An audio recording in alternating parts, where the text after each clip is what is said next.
आप देख रहे हैं नेट्रिक न्यूज, साहस सच कहने का। मोदी जी को मैंडेट दिया है, उनको जिताया है। तीसरी बात भी वो प्रधानमंत्री जी के रूप में मोदी जी को देखना चाहते हैं। कांग्रेसी दलालों ने भारत देश के टुकड़े कराकर एक पाकिस्तान बनवा दिया था। अयोध्या को हारना बीजेपी को कहीं ना कहीं दुख वाली बात नहीं है? दुख की बात है, बहुत दुख की बात है। राम को लाया, आज अयोध्या भी हरा दिया, बहुत दुख की बात है। कांग्रेस सरकार के टाइम में ही दंगे हुआ करते थे। कांग्रेस सरकार के टाइम में ही मुसलमानों को परेशान किया जाता था। सबसे महत्वपूर्ण बात है कि हम तीसरी बार सरकार बनाने जा रहे हैं। नमस्कार, मैं शुभम और आप देख रहे हैं नेटिक न्यूज़। अभी हम बीजेपी दफ्तर के बाहर मौजूद हैं। आप मेरे पीछे देख सकते हैं कुछ भाजपा कार्यकर्ता हैं जो मुस्लिम समाज से आते हैं। लगातार खुशी में लोगों को मिठाई बांट रहे हैं। इनसे बातचीत करते हैं, कैसे लग रहा है जीत के बाद। क्या नाम है सर आपका? मेरा नाम इरफान मिर्जा है। मिर्जा साहब, मुझे आप एक बात बताइए, आप जिस तरीके से आपकी सीटें लगातार बढ़ रही हैं, कैसा लगा? नहीं, बहुत अच्छा लगा। मैंडेट मिला नरेंद्र मोदी जी को, सारे समाज का मिला, हिंदू का, मुस्लिम का, सिख का, ईसाई का, सारे समाज ने मिलकर मोदी जी को मैंडेट दिया है, उनको जिताया है। तीसरी बात भी वो प्रधानमंत्री जी के रूप में मोदी जी को देखना चाहते हैं। विपक्ष जो लगातार अभी ट्विटर पर आरोप लगा रहा है कि कहीं ना कहीं वोटों में सेंधमारी की जा रही है, वोटों में गड़बड़ी की जा रही है। 2014 में भी यही लगा था आरोप, 2019 में भी यही लगा था, और अब ये 2024 में भी। ये तो विपक्ष का काम है, वो तो लगाते ही हैं आरोप। लेकिन इस बार जितनी पारदर्शी से वोटिंग हुई है, ना वोटों के अंदर, ना मशीनों के अंदर गड़बड़ हुई है, ना किसी तरह की कोई दिक्कत हुई है। लेकिन विपक्ष जो रो रहा है, उसका काम तो रोना है। हम जीत गए हैं, चाहे 1 वोट से जीते हो, 100 वोटों से जीते हो, 10 सीटों से जीते हो या 100 सीटों से जीते हो, जीत हमारी हो गई। नरेंद्र मोदी जी प्रधानमंत्री बनने जा रहे हैं, इसकी हमें खुशी है। लेकिन इस बार मार्जिन कुछ पहले के मुकाबले कम रहा है सीटों का, बीजेपी की सिर्फ सीटों का। हाँ, मार्जिन कम रहा है। कारण क्या रहा है? मेरा हाईकमान से इस बारे में मैं बोलूँगा कि इस कारण को देखा जाए, और देखने के बाद इस कारण को दूर किया जाए। जो विपक्ष ने हिंदू मुस्लिम की राजनीति करी, जो विपक्ष ने विकास की राजनीति को तोड़ के रखा, उसकी वजह से हमारा मार्जिन कम हुआ है। हालांकि हमारे किसी तरह की जीत के अंदर कोई कमी नहीं है, हमारा वोटिंग गिराव बढ़ा है।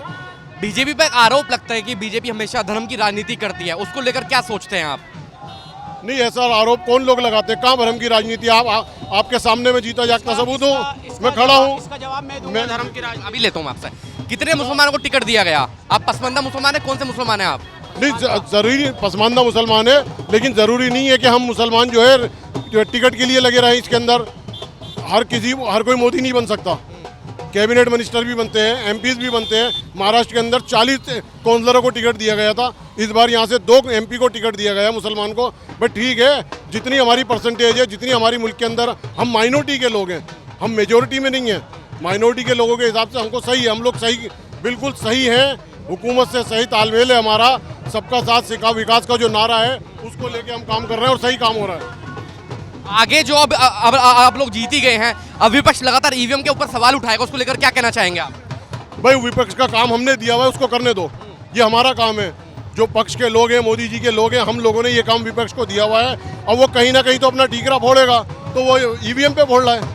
क्या नाम है आपका? मेरा नाम नवाब कुरैशी है। कुरैशी साहब, मुझे आप एक बात बताइए, लगातार बीजेपी पार्टी पे जो आरोप लगता है कि बीजेपी हमेशा धर्म की राजनीति करती है। आप मुस्लिम समाज से आते हैं, जब आपने बीजेपी ज्वाइन की तो क्या कुछ लोगों ने आपको रोकने की कोशिश की? वैसे किन लोगों ने? किसी भी लोगों ने। क्या मुस्लिम समाज से आते हैं, एक आरोप लगता है बीजेपी धर्म की राजनीति करती है। असल में ये तासुब की और हिंदू मुस्लिम करने वाली, वॉलियंस फैलाने वाली जो राजनीति कर रहे थे, वो पिछले 65 साल से कांग्रेस ही तो कर रही थी कि हिंदू मुस्लिम को आपस में भिड़वा के रखा और 65 साल जो है राज करते रहे देश के अंदर। हिंदू मुस्लिम अगर कहोगे तो सबसे बड़ा देश को नुकसान 1947 इन कांग्रेसी दलालों ने भारत देश के टुकड़े कराकर एक पाकिस्तान बनवा दिया था। इनको कह रहे हो आप?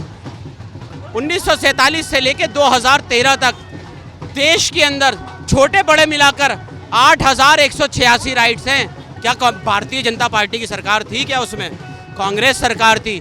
कांग्रेस सरकार के टाइम में ही दंगे हुआ करते थे। कांग्रेस सरकार के टाइम में ही मुसलमानों को परेशान किया जाता था। आज देश का मुसलमान 10 साल हो गए हैं, देश का मुसलमान आज खुश है भारतीय जनता पार्टी से। और भारतीय जनता पार्टी जितना काम मुसलमानों का आज कर रही है, शायद हो सकता है किसी दूसरे समाज का भी करा। अब जिस तरीके से आप लोग जीत रहे हैं, एक मेरा सवाल, थोड़ा सा आगे आ जाइए। जिस तरीके से आप लोग जीत रहे हैं, एक मेरा सवाल आपसे ये भी है कि हमेशा बीजेपी ने अयोध्या का नाम लिया है अपने चुनाव में, लेकिन अयोध्या आप लोग हार गए। हमेशा राम के ऊपर वोट मांगे। अभी कुछ लोगों से बातचीत भी कर रहे थे कि जो राम को लाए हम उनके लाएंगे, लेकिन राम को जहाँ लाया गया वो सीट आप खुद लोग हार गए। असल में सबसे बड़ी चीज़ क्या है, हम देश में जो जीते हैं, हम देश के अंदर जो तीसरी बार अब दोबारा जीते हैं, वो नरेंद्र मोदी जी के 10 साल के कार्यकाल के ऊपर जीते हैं, 10 साल के कामों के ऊपर जीते हैं। नरेंद्र मोदी जी ने देश के अंदर जो काम 10 साल में कर दिखाया है, वो जनता पिछले 65 साल के अंदर भी नहीं देख पाई। इस बार आप लोग जीत गए हैं, तो इस बार क्या मुद्दे होंगे, फिर क्या किया जाएगा इस बार देश में? असल में ये जो मुद्दे हैं, ये तो हमारे बड़े लीडर ही बताएंगे, लेकिन मुझे इतना ज़रूर पता है कि हमारा देश बहुत तेज़ गति से दौड़ने वाला है, विश्व गुरु बनने वाला है, क्योंकि नरेंद्र मोदी जी ने आज पूरे दुनिया के अंदर नरेंद्र मोदी जी के नाम से हमारा भारत देश जाना जाता है। ये जितनी भी विपक्षी ताकतें थी पिछले टाइम के अंदर, कांग्रेस सरकार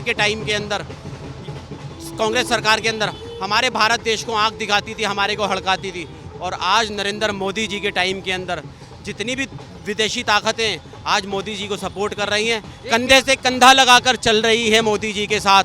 अगर आज की डेट के अंदर जितनी भी मुस्लिम विदेशी ताकतें आज अगर हमारे देश को आंख दिखाने की कोशिश करती है, तो नरेंद्र मोदी उनकी आंख निकालने का भी काम करते हैं। मेरा एक सवाल आपसे ये है कि भाजपा का जो खुद का जो नियम है वो ये है कि 75 के बाद कोई भी राजनीति में नहीं रहेगा, भाजपा का कोई भी नेता। अगले साल ही मोदी 75 के होने जा रहे हैं, तो उसके बाद प्रधानमंत्री के रूप में आप किसे देखेंगे, क्योंकि पूरा चुनावी मोदी जी के चेहरे पर हुआ है। असल में ये हमारे बड़े लीडर्स का काम है कि जो 75 साल के बाद जो रिटायरमेंट है, अब वो हमारे बड़े लीडर ही फैसला करेंगे। वो नियम खुद मोदी जी ने बनाया है, आप किसे देखते हैं उसके बाद, मोदी जी के बाद किसे देखते हैं हम गद्दी पर?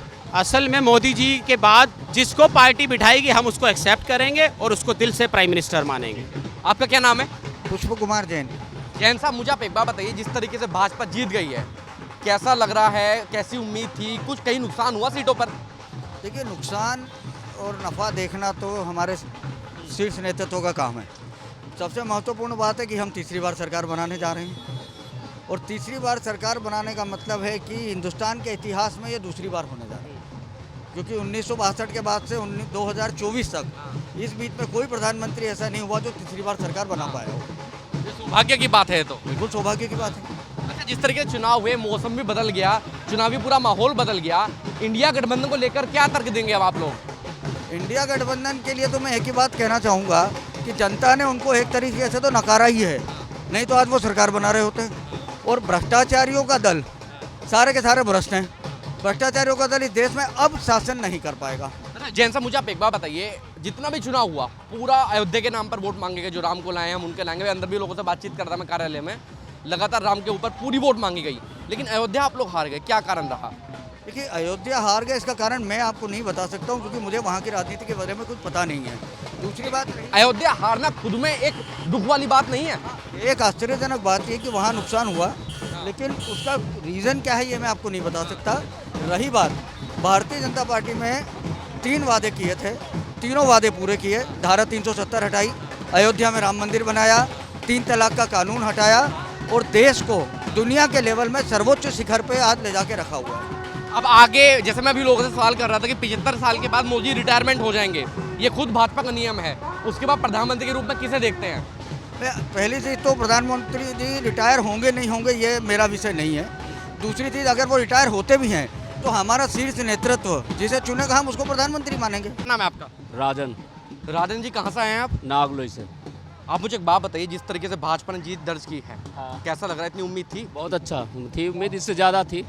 कम रह गई कुछ? जी।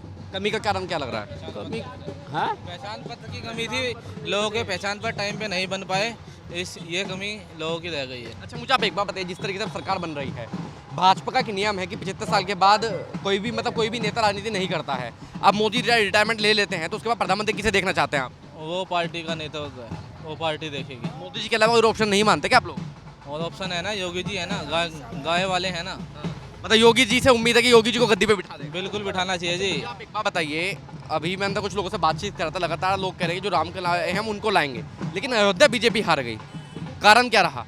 कारण अपना अपना मुद्दा है जी। आपको क्या लगता है अयोध्या क्यों हार गई? हम दिल्ली से हैं, वो यूपी से हैं। यूपी का वो बता सकते हैं, हम यूपी का है। हाँ जी, क्या नाम है आपका? महेश सिंह। साहब, कितनी उम्र हो गई? हमको हो गया 65-66। 65-66। आप मुझे एक बात बताइए, लगातार बीजेपी ने अयोध्या में विकास कराया, उन कहते हैं कि विकास की गंगा बही, लेकिन वहाँ के लोगों ने बीजेपी को नकार दिया। बीजेपी के लोग अथी के ईपी के लोग भी खत्म किया है, बिहार में सही है। ईपी के लोग क्या किया क्या नहीं, रातारात। यूपी के लोगों ने जो भी किया वो बात ठीक है, लेकिन जनता ने कहीं ना कहीं नकार दिया ना बीजेपी को। हाँ, जनता तो ईपी का नकारा है खाली, और कौन के नहीं। दिल्ली से तो हम ले आए। अब कहते हैं कि भैया दिल्ली की गद्दी का रास्ता तो यूपी से होके जाता है, लेकिन अयोध्या को हारना बीजेपी को कहीं ना कहीं दुख वाली बात नहीं है। दुख के बात है, बहुत दुख के बात है। राम को लाया, आज अयोध्या भी हरा दिया, बहुत दुख के बात है। ये केजरीवाल जी का क्या हुआ, दिल्ली में 7 सीट जीत के बीजेपी। हाँ, 7 बीजेपी जीत गया। कल ही केजरीवाल कह के गए थे कि 4 जून को रिजल्ट आएगा तो हम लोग बाहर आ जाएंगे। नहीं, अब कहाँ आएगा ना, अब नहीं आएंगे। अब नामुमकिन है।